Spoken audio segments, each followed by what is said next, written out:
My media செய்திகள். இன்றைய தலைப்புச் செய்திகள். நீட் தேர்வை ரத்து செய்ய வலியுறுத்தி இந்திய மாணவ சங்கத்தினர் ஊர்வலமாக வந்து ஆர்ப்பாட்டத்தில் ஈடுபட்டனர். ஒடிசாவில் இருந்து ரயில் மூலம் கஞ்சா கடத்தி வந்து விற்பனையில் ஈடுபட்ட வடமாநில வாலிபர் உட்பட இருவரை போலீசார் கைது செய்து அவர்களிடம் இருந்த சுமார் 4 கிலோ கஞ்சாவை பறிமுதல் செய்தனர். மக்கள் புகாருக்கு உடனடி தீர்வு, தேவகி நகரில் பாதாள சாக்கடை அடைப்பு அகற்றும். மக்கள் புகாருக்கு உடனடி தீர்வு, தேவகி நகரில் பாதாள சாக்கடை அடைப்பு அகற்றும். புதுச்சேரி காமராஜர் நகர் தொகுதிக்குட்பட்ட தேவகி நகர் பகுதியில் பாதாள சாக்கடையில் ஏற்பட்டிருந்த அடைப்பு பல நாட்களாக சரி செய்யப்படாமல் இருந்ததாக அப்பகுதி மக்கள் காமராஜர் நகர் தொகுதி எம்எல்ஏ ஜோஸ் சார்லஸ் மார்ட்டினிடம் புகார் தெரிவித்தனர். இதனை அடுத்து சம்பந்தப்பட்ட துறை அதிகாரிகளுக்கு உடனடியாக தகவல் தெரிவித்த எம்எல்ஏ ஜோஸ் சார்லஸ் மார்ட்டின் விரைந்து நடவடிக்கை எடுக்க அறிவுறுத்தினார். அதிகாரிகள் மற்றும் பணியாளர்கள் சம்பவ இடத்தில் ஆய்வு மேற்கொண்டு அடைப்பு ஏற்பட்ட பகுதியை கண்டறிந்து பாதாள சாக்கடையை சுத்தம் செய்தனர். மேலும் பாதுகாப்பு கருதி புதிய மூடியும் அமைக்கப்பட்டது. மக்களின் புகாருக்கு உடனடியாக நடவடிக்கை எடுத்து பிரச்சினைக்கு தீர்வு காணப்பட்டதால் அப்பகுதி பொதுமக்கள் எம்எல்ஏ ஜோஸ் சார்லஸ் மார்ட்டினுக்கு நன்றி தெரிவித்தனர். நீட் தேர்வை ரத்து செய்ய வலியுறுத்தி இந்திய மாணவ சங்கத்தினர் ஊர்வலமாக வந்து ஆர்ப்பாட்டத்தில் ஈடுபட்டனர். நீட் தேர்வில் தொடர்ந்து எழும் குளறுபடிகள், வினாத்தாள் கசிவு சம்பவங்கள் மற்றும் மாணவர்கள் மீதான மன அழுத்தம் காரணமாக தேசிய தேர்வு முகமையை உடனடியாக கலைத்திட வேண்டும் என்பதை வலியுறுத்தி இந்திய மாணவர் சங்கம் சார்பில் புதுச்சேரியில் போராட்டம் நடத்தப்பட்டது. நேரு வீதி, காந்தி வீதி சந்திப்பில் இருந்து ஊர்வலமாக புறப்பட்ட மாணவர்கள் தலைமை தபால் நிலையத்தை முற்றுகையிட்டு அங்கு ஆர்ப்பாட்டத்தில் ஈடுபட்டனர். நீட் தேர்வால் மாணவர்கள் உயிரிழக்கும் சம்பவங்கள் அதிகரித்து வருவதாக குற்றம் சாட்டிய அவர்கள் இதற்கு மத்திய அரசே பொறுப்பேற்க வேண்டும் என்றும் மத்திய கல்வி அமைச்சர் தர்மேந்திர பிரதான் பதவி விலகிட வேண்டும் என்றும் கோரிக்கை விடுத்தனர். மேலும் நீட் தேர்வை ரத்து செய்திட வேண்டும், புதிய மொழிக் கொள்கையில் புதுச்சேரிக்கு விலக்கு அளிக்க வேண்டும், இந்தி திணிப்பை கைவிட்டு பிரெஞ்சு மொழி கற்பித்தலை தொடர்ந்து உறுதி செய்திட வேண்டும் என்றும் அவர்கள் வலியுறுத்தினர். இந்த போராட்டத்தில் மாநில செயலாளர் பிரவீன்குமார், துணைத் தலைவர் அகிலா உட்பட நிர்வாகிகள் மற்றும் 50க்கும் மேற்பட்ட மாணவர்கள் கலந்து கொண்டனர். மங்கலம் தொகுதிக்கு உட்பட்ட ஆனந்தபுரம் கிராமத்தில் புதிய பால் குளிரூட்டும் நிலையத்தை ரவிக்குமார் எம்எல்ஏ திறந்து வைத்தார். புதுச்சேரி மாநிலம் மங்கலம் தொகுதிக்குட்பட்ட ஆனந்தபுரம் கிராமத்தில் கூட்டுறவு பால் சங்கத்தின் மூலம் அமைக்கப்பட்ட புதிய பால் குளிரூட்டும் நிலையம் இன்று திறந்து வைக்கப்பட்டது. புதுச்சேரியில் பால் உற்பத்தி மற்றும் அதன் தரத்தை மேம்படுத்திடும் வகையில் பான்லைன் நிறுவனம் செயல்படுத்தி வரும் திட்டத்தின் ஒரு பகுதியாக இந்த மையம் அமைக்கப்பட்டுள்ளது. திறப்பு விழாவில் வில்லியனூர் தொகுதி சட்டமன்ற உறுப்பினர் ரவிக்குமார் கலந்து கொண்டு பால் குளிரூட்டும் நிலையத்தை திறந்து வைத்தார்.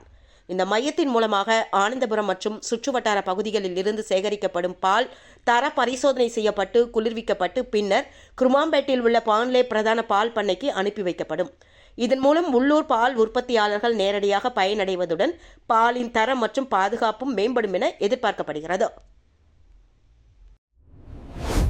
வில்லியனூர் அரசூர் தென்றல் நகர் பகுதியில் அமைந்துள்ள கிட்ஸி மழலையர் பள்ளியை அமைச்சர் நமச்சிவாயம் திறந்து வைத்தார். புதுச்சேரி மாநிலம் வில்லியனூர் அரசூர் தென்றல் நகர் பகுதியில் அமைந்துள்ள கிட்ஸி மழலையர் பள்ளியின் திறப்பு விழா நடைபெற்றது. இதில் அமைச்சர் நமச்சிவாயம் தலைமை தாங்க சட்டமன்ற உறுப்பினர் ரவிக்குமார் முன்னிலையில் ரிப்பன் வெட்டி திறந்து வைக்கப்பட்டது. இவ்விழாவில் முன்னாள் சேர்மன் பாலமுருகன், தொழிலதிபர் முகமது யூனஸ், முன்னாள் வட்டார காங்கிரஸ் தலைவர் முரளிதரன் உட்பட ஏராளமான பொதுமக்கள், பெற்றோர்கள், ஆசிரியர்கள் கலந்து கொண்டனர். இந்நிகழ்ச்சியில் கலந்து கொண்ட அனைவரையும் நிறுவனர் சிவகுமார், டாக்டர் மனோகரி சிவகுமார் உள்ளிட்டோர் வரவேற்றனர். மேலும் மழலையர் பள்ளியில் ஏராளமான விளையாட்டு உபகரணங்கள், அறிவு சார்ந்த கல்வியில் போதிக்கக்கூடிய வகுப்பறைகள் என குழந்தைகளுக்கு தேவையான அனைத்து அடிப்படை வசதிகளும் செய்து கொடுக்கப்பட்டுள்ளது. குழந்தைகளின் வளர்ச்சிக்கும் தரமான கல்விக்கும் ஏற்றும் வகையில் பள்ளி அமைக்கப்பட்டுள்ளதாக நிர்வாகம் சார்பில் தெரிவிக்கப்பட்டுள்ளது. இதில் பள்ளி நிர்வாகிகள், பெற்றோர்கள், ஆசிரியர்கள் மற்றும் பலர் கலந்து கொண்டு சிறப்பித்தனர். ஒடிசாவில் இருந்து ரயில் மூலம் கஞ்சா கடத்தி வந்து விற்பனையில் ஈடுபட்ட வடமாநில வாலிபர் உட்பட இருவரை போலீசார் கைது செய்து அவர்களிடம் இருந்த சுமார் 4 கிலோ கஞ்சாவை பறிமுதல் செய்தனர்.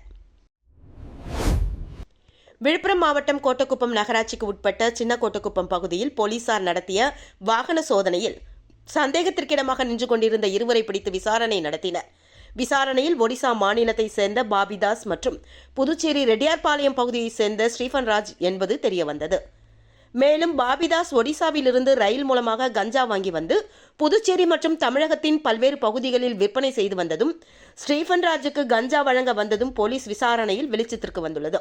இதனை அடுத்து அவர்களிடம் இருந்த 4 கிலோ உயர்தர கஞ்சா மற்றும் 2 செல்போன்கள் பறிமுதல் செய்யப்பட்டன. இருவர் மீதும் வழக்கு பதிவு செய்த போலீசார் நீதிமன்றத்தில் ஆஜர்படுத்தி சிறையில் அடைத்தனர். புதுச்சேரி மாநிலம் உளவாய்க்கால் பகுதியில் அமைந்துள்ள சாய்ராம் வித்யாலயா சிபிஎஸ்இ பள்ளியில் சர்வதேச யோகா தினம் மற்றும் தந்தையர் தினம் ஆகிய 2 முக்கிய விழாக்கள் கொண்டாடப்பட்டது. இவ்விழாக்களுக்கான அனைத்து ஏற்பாடுகளையும் பள்ளி முதல்வர் முனைவர் சுதா தலைமையேற்று சிறப்பான முறையில் செய்திருந்தார். இந்த ஆண்டிற்கான சர்வதேச யோகா தினத்தின் கருப்பொருளான ஆரோக்கியமான முதுமைக்கான யோகா என்பதை ஒட்டி நிகழ்ச்சிகள் துவங்கியது. முதல்வரின் வழிகாட்டுதலின்படி மாணவர்கள் அதிகாலையிலேயே பள்ளி வளாகத்தில் ஒன்று கூடி யோகா நிகழ்ச்சியில் ஆர்வமுடன் பங்கேற்றனர். தொடர்ந்து நடைபெற்ற யோகாசன பயிற்சியில் மாணவர்கள் பல்வேறு ஆசனங்களை நேர்த்தியாக செய்து காட்டினர். யோகா நிகழ்வுகள் ட்ரோன் கேமரா மூலம் பதிவு செய்யப்பட்டு காட்சிப்படுத்தப்பட்டது. ஆசிரியர்கள் மற்றும் யோகா பயிற்சியாளர்கள் மாணவர்களுக்கு முழு ஒத்துழைப்பும் வழங்கினார்கள். இந்த நிகழ்ச்சி மாணவர்களிடையே உடல் நலம், மனநலம் மற்றும் யோகாவின் முக்கியத்துவம் குறித்த விழிப்புணர்வை ஏற்படுத்தியது. யோகா நிகழ்வை தொடர்ந்து தந்தையர் தின விழா உணர்வுபூர்வமாக கொண்டாடப்பட்டது. இதில் ஏராளமான பெற்றோர்கள், குறிப்பாக தந்தையர்கள் கலந்து கொண்டனர். இவ்விழாவில் பெற்றோர்கள் தங்களது அனுபவங்களையும் கருத்துக்களையும் பகிர்ந்து கொண்டனர். மேலும் மாணவர்கள் மற்றும் பெற்றோர்கள் இணைந்து பங்கேற்கும் வகையில் பல்வேறு போட்டிகள் நடத்தப்பட்டு அனைவரிடமும் உற்சாகத்தை ஏற்படுத்தியது. விழாவின் நிறைவாக நிகழ்ச்சியில் பங்கேற்று சிறப்பித்த பெற்றோர்களுக்கு பள்ளி சார்பில் நினைவு பரிசுகள் வழங்கப்பட்டது. பள்ளி முதல்வர் முனைவர் சுதா அவர்கள் பரிசுகளை வழங்கி பெற்றோர்களை கௌரவித்தார். ஒரே நாளில் நடந்த சர்வதேச யோகா தினம் மற்றும் தந்தையர் தின விழாக்கள் மாணவர்கள், பெற்றோர்கள் மற்றும் ஆசிரியர்கள் மத்தியில் பெரும் வரவேற்பை பெற்று மறக்க முடியாத அனுபவமாக அமைந்தது. கோர்க்காடு அரசு மேல்நிலைப் பள்ளியில் போதைப் பொருள் தடுப்பு விழிப்புணர்வு நிகழ்ச்சி மற்றும் வில்லுப்பாட்டு நடைபெற்றது. புதுச்சேரி மாநிலம் கோர்க்காட்டில் அமைந்துள்ள அரசு மேல்நிலைப் பள்ளியின் சார்பில் இன்று போதைப் பொருள் தடுப்பு மற்றும் விழிப்புணர்வு நிகழ்ச்சி சிறப்பாக நடைபெற்றது. நிகழ்ச்சியின் ஒரு பகுதியாக பொதுமக்களிடையே போதைப் பொருட்களின் தீமைகள் மற்றும் அதன் பாதிப்புகள் குறித்த விழிப்புணர்வை ஏற்படுத்தும் வகையில் காலை 10 மணி அளவில் ஊரின் மையப்பகுதியான எல்லையம்மன் கோவில் அருகே வில்லுப்பாட்டு நிகழ்ச்சி, தெருமுனை பிரச்சாரம் நடைபெற்றது. இந்நிகழ்ச்சிக்கு பள்ளி தலைமை ஆசிரியர் திரு காமேஸ்வரன் தலைமை தாங்கி பொதுமக்கள், ஆசிரியர்கள் மற்றும் மாணவர்களை வரவேற்று பேசினார். பள்ளியின் துணை முதல்வர் முரளி வில்லுப்பாட்டு நிகழ்ச்சிக்கான கருத்தாக்கத்தை உருவாக்கி நிகழ்ச்சியை வழி நடத்தினார். தமிழ் ஆசிரியைகள் இணைந்து வில்லுப்பாட்டு நிகழ்ச்சிக்கு ஏற்பாடுகள் செய்திருந்தனர். போதைப் பொருள் பயன்பாட்டால் ஏற்படும் சமூக மற்றும் உடல்நல பாதிப்புகளை எடுத்துரைக்கும் வகையில் நடைபெற்ற வில்லுப்பாட்டு நிகழ்ச்சி அனைவரின் கவனத்தையும் ஈர்த்தது. இந்த விழிப்புணர்வு நிகழ்ச்சியை மாணவர்கள் மற்றும் ஏராளமான பொதுமக்கள் கண்டு களித்ததுடன் போதைப் பொருள் இல்லாத சமுதாயத்தை உருவாக்குவதன் அவசியத்தை உணர்ந்தனர். இதன் நிறைவில் பொறுப்பாசிரியர் எழில்மாறன் நன்றியுரையாற்ற தொடர்ந்து நாட்டுப்பண்ணுடன் விழா இனிதே நிறைவு பெற்றது. லாஸ்பேட்டை ஹெலிபேடு மைதானத்தில் எதிர்வரும் 28ஆம் தேதி திருமலை திருப்பதி ஸ்ரீனிவாச திருக்கல்யாணம் நடைபெறவுள்ளதாக விழாக்குழுவினர் தெரிவித்துள்ளனர். புதுச்சேரி லாஸ்பேட்டை ஹெலிபேடு மைதானத்தில் வருகின்ற 28ஆம் தேதி திருமலை திருப்பதி ஸ்ரீனிவாச பெருமாளின் திருக்கல்யாண உற்சவம் விமர்சையாக நடைபெறவுள்ளது. இந்த நிகழ்ச்சியை திருமலை திருப்பதி தேவஸ்தானத்தின் கல்யாண உற்சவ திட்டமும் புதுச்சேரி ஸ்ரீவாரி திருக்கல்யாண சேவா டிரஸ்டும் இணைந்து நடத்துகின்றன.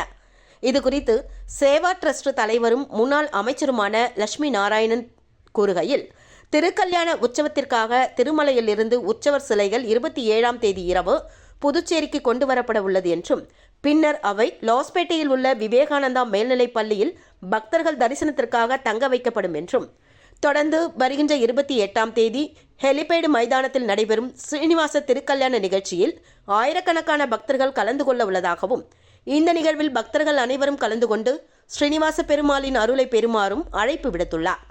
மேலும் உற்சவத்திற்கு வருகை தரும் பக்தர்கள் மற்றும் பொதுமக்களின் வசதிக்காக புதுச்சேரி புதிய பேருந்து நிலையத்திலிருந்து லாஸ்பேட்டை ஹெலிபேடு மைதானம் வரை சிறப்பு பேருந்து சேவைகள் இயக்கப்பட உள்ளது என்றும் அவர் தெரிவித்தார். இந்த சந்திப்பின் போது செல்வகணபதி எம்பி உட்பட நிர்வாகிகள் உடன் இருந்தனர். எய்ட்ஸ் கட்டுப்பாட்டு நிறுவன திட்ட இயக்குநரை பதவி நீக்கம் செய்திட வலியுறுத்தி தலித் அமைப்பினர் ஆர்ப்பாட்டத்தில் ஈடுபட்டனர். புதுச்சேரி மாநில எய்ட்ஸ் கட்டுப்பாட்டு நிறுவனத்தின் திட்ட இயக்குநர் டாக்டர் அருள் விசாகனை பதவி நீக்கம் செய்திட வலியுறுத்தி புதுச்சேரி மாநில தலித் பழங்குடி இயக்கங்களின் கூட்டமைப்பு மற்றும் சமூக நல அமைப்புகள் சார்பில் மிஷன் வீதியில் கண்டன ஆர்ப்பாட்டம் நடத்தப்பட்டது. திட்ட இயக்குநர் மீது நிர்வாக சீர்கேடு, சாதிய பாகுபாடு, பெண் அதிகாரிகளுக்கு துன்புறுத்தல், மருந்து கொள்முதல் முறைகேடு உட்பட பல்வேறு குற்றச்சாட்டுகள் முன்வைக்கப்பட்டுள்ளது. மேலும் அவரது செயல்பாடுகளால் நிறுவனத்தின் பணிகள் பாதிக்கப்பட்டு மத்திய அரசு நிதி முறையாக பயன்படுத்தப்படவில்லை என்று போராட்டக்காரர்கள் தரப்பில் குற்றம் சாட்டப்பட்டுள்ளது. எனவே சம்பந்தப்பட்ட அதிகாரி மீது உடனடியாக விசாரணை நடத்தி சட்டப்பூர்வ நடவடிக்கை எடுத்து பதவியிலிருந்து நீக்கம் செய்திட வேண்டும் என்று போராட்டக்காரர்கள் வலியுறுத்தியுள்ளனர்.